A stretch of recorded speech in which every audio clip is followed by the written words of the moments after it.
बिस्मिल्लाहिर्रहमानिर्रहीम। अस्सलाम वालेकुम। आप देख रहे हैं पाकिस्तान न्यूज़। नाजरीन, इमरान खान की स्पीच और उनकी बॉडी लैंग्वेज बड़ी तीन अहम चीज़ें जो इस स्पीच में हैं वो कौन सी है वो आपके साथ शेयर करूंगा। दूसरी बात, रूसी तेल जो मौजूदा हुकूमत क्रेडिट ले रही थी वो आवाम को किस तरह चूना लगा दिया वो डिटेल में आपके साथ शेयर करूंगा। तीसरी बात, वकला जो है वो अहम कैसे हो गए और लतीफ़ साहब पे भी हमला हुआ और एतजाज एहसन साहब ने एक पटिशन दाखिल कर दिया है मिलिट्री कोर्ट के हवाले से। उनकी क्या तफसीलात हैं वो आपके साथ शेयर करूँगा। तो सबसे पहले आपको नाज़रीन बताना चाहूँगा कि इमरान खान साहब ने कल एक स्पीच की जिसमें बड़े जो ना मसले खड़े कर दिए हैं उन लोगों के लिए जो स्टेक होल्डर हैं। हम कभी कभार नाज़रीन सोच रहे होते हैं ना कि ये प्रेशर सिर्फ इमरान खान के ऊपर है। नहीं, ऐसा नहीं होता।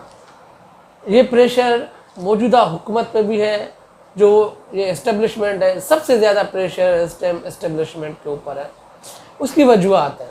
उसकी वजूहत ये है कि इस टाइम पाकिस्तान के अंदर जो रिज़र्व्स हैं वो बिल्कुल नीचे आ चुके हैं और ज़ाहिरी बात है दुनिया जो मौजूदा सिस्टम को देख रही होती है। जैसे IMF का इन लोगों ने बजट पेश की जिसमें IMF ने कहा कि इस पे आप जो है नज़रसानी करें, ये बजट सही नहीं है।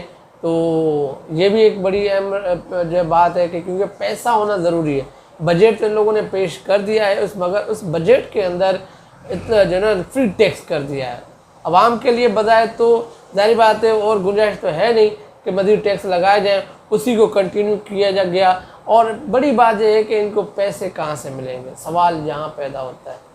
मगर इस टाइम पाकिस्तान इस खित्ते का बड़ा अहम मुल्क है।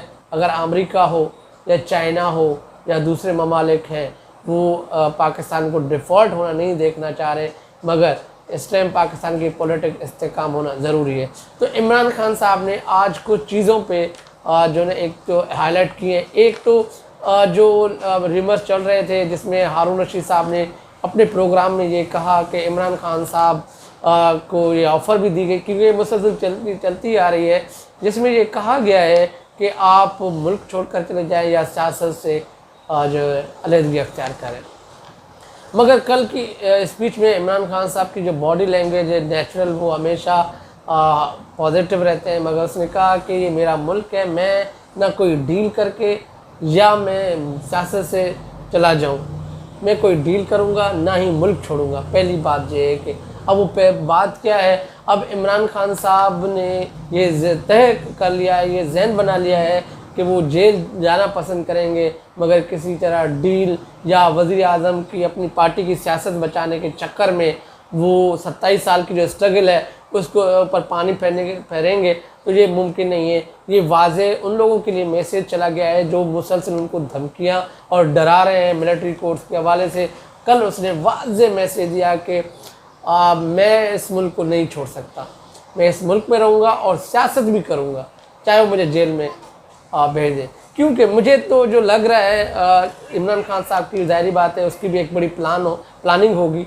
वो प्लानिंग ये है कि इमरान खान साहब ने अपने तमाम तर चीज़ें जिम्मेदारियां दे चुके हैं अपने लोगों को। अब वो कौन से लोग हैं जो नज़र नहीं आए, मगर मौजूदा सिस्टम के अंदर ये कहा गया है कि इमरान खान साहब अकेले हो चुके हैं। बट लोग इस टाइम इमरान खान के साथ हैं और ये बहुत सारे लोग जो इसके ऊपर इलेक्शन लड़ना चाह रहे हैं क्योंकि फ्यूचर PTI का है, चाहे कुछ भी हो जाए। अगर ऐसा ना होता तो इलेक्शन कब का हो चुका होता और एस्टेब्लिशमेंट इतना रिस्क नहीं लेती। एक तो बात। दूसरी बात, माइनस होने का भी कहा कि मैं ना सियासत छोड़ूंगा ना सियासत से अलहदगी हो, मैं जेल भी चला गया तो मैं सियासत करूंगा। माइनस फार्मूला उनका जो है वो ख़त्म हो चुका है, इसकी एंड हो चुकी है। वो कभी भी ये नहीं चाहेंगे कि वो माइनस होकर इमरान खान, क्योंकि अवाम का रद्द-ए-अमल भी यही है कि इमरान खान ही PTI है, PTI ही इमरान खान है। तो इमरान खान के बगैर कोई PTI नहीं है। तो इसकी वजह से इमरान खान लाजमी है इसकी चेयरमैनशिप पे रहना। तो ये भी जो स्टेक होल्डर्स है या एस्टेब्लिशमेंट को मैसेज दिया कि आप जो करना चाहते हैं आप करें, मैं स्टैंड करता हूँ पार्टी के साथ और पार्टी के साथ रहूँ। चाहे मैं अकेला रह गया फिर भी मैं फ़ाइट करूँगा। तो दो टोक में मैसेज दे दिया। और तीसरी बड़ी बात ये कह दी कि लोगों को कॉल भी दे दी है, अगर वो गिरफ़्तार होते हैं किसी भी टाइम, अगर वो गिरफ़्तार होते हैं, क्योंकि बहुत सारे केसेस हैं, मगर केसेस तो वो बोगस केसेस हैं जिसके अंदर कोई जान नहीं है ना। तो कहा कि आपने इस गुलामी जैसी ज़िंदगी, अगर आप 25 करोड़ सहम गए तो आपका कोई फ्यूचर नहीं है। ये वाज़ेह मैसेज है। अगर हम जुल्म के आगे बैठ गए या जुल्म के आगे हमने हाथ जोड़ लिए तो ज़ाहिर बात है हमारा कोई फ्यूचर नहीं होता। और बड़े दूसरे ममालिक जो है हमारे हमेशा खुददार लोगों की इज़्ज़त करते हैं, गुलामों की कोई इज़्ज़त नहीं होती। तो पर अमन एहतजाज की भी कॉल दे दी इमरान खान साहब ने अगर वो अरेस्ट होते हैं। तो इमरान खान साहब की जो 3 अहम चीज़ें थी जो मैंने आपके साथ शेयर की। और दूसरी मैं आपको बताना चाहूँगा कि बड़ी रूसी तेल वाला जो सीन है कि मौजूदा हुकूमत ने एक बड़ा क्रेडिट लेना शुरू कर दिया कि में जो रूसी तेल है वो रूसी तेल जो है हमने आवाम के फ़ायदे के लिए, मगर जब 15 जून हुआ उस टाइम रेट को डिक्रीज़ क्यों नहीं किया गया, सवालात यहाँ से शुरू होते हैं। मगर आवाम को ये बताया गया कि हमने आवाम के रिलीफ के लिए हमने ये चीज़ें जो हैं ख़रीद की हैं, कोई स्पेशल डिस्काउंट है, मगर रूस के जो वज़ीर ख़ारजा ने उसके भांडा उसका फोड़ दिया कि हमने कोई स्पेशल डिस्काउंट नहीं दिया। सिर्फ ये है कि जो एक और चीज़ भी चल रही है कि ये तेल जो है इंडिया के किसी बिजनेसमैन ने ख़रीदा है और उस बिजनेसमैन ने दुबई जाकर वहाँ से जो है पाकिस्तान के जो है उसके हिसाब से ख़रीदा है। आपको पता है ये हमेशा कमीशन लेते हैं और कमीशन पे ही ये काम करते हैं। तो ये तो वाज़ेह हो गया कि ये एक चूना है। और रूसी वज़ीर ख़ारजा जो उसने भी ये बता दिया कि कोई स्पेशल डिस्काउंट नहीं है। जो इमरान खान साहब कह रहे थे कि हमें 40% पे और 35% पे जो स्पेशल डिस्काउंट मिल रहा था रूस से वो इनको नहीं मिला। मतलब यहाँ पर भी आवाम को एक चूना लगाया, झूठ बोला।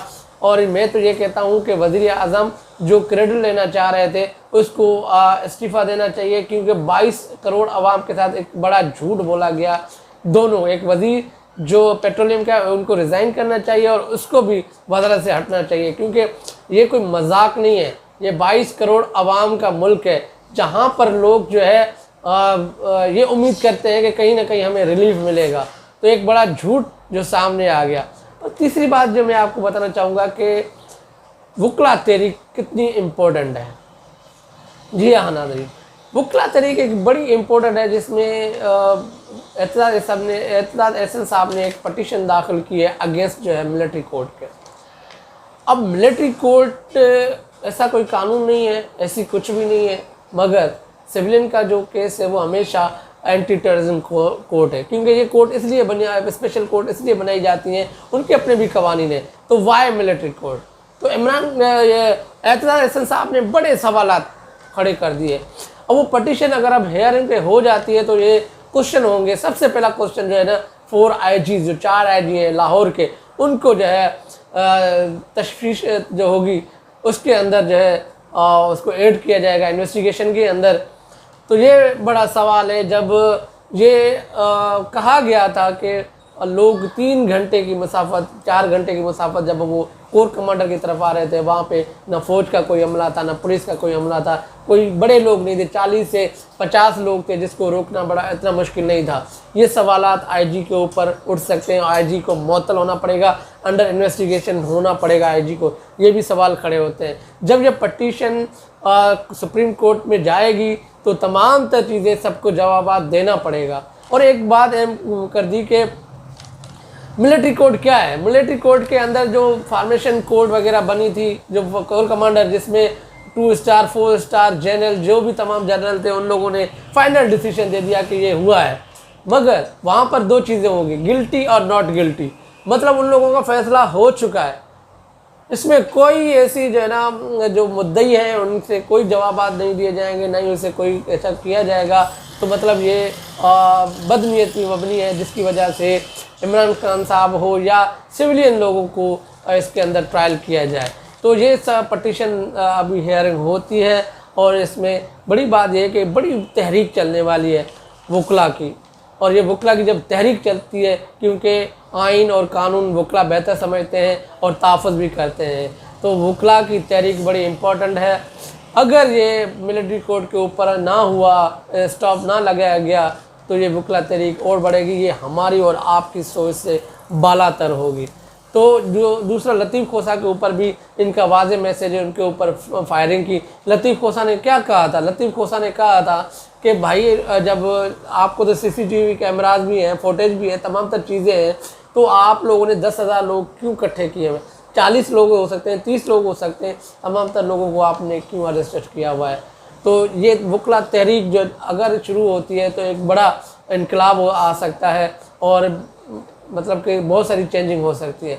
तो ये तमाम तर डिटेल थी जो मैंने आपके साथ शेयर की। अपना ख्याल रखिएगा। अल्लाह हाफ़िज़।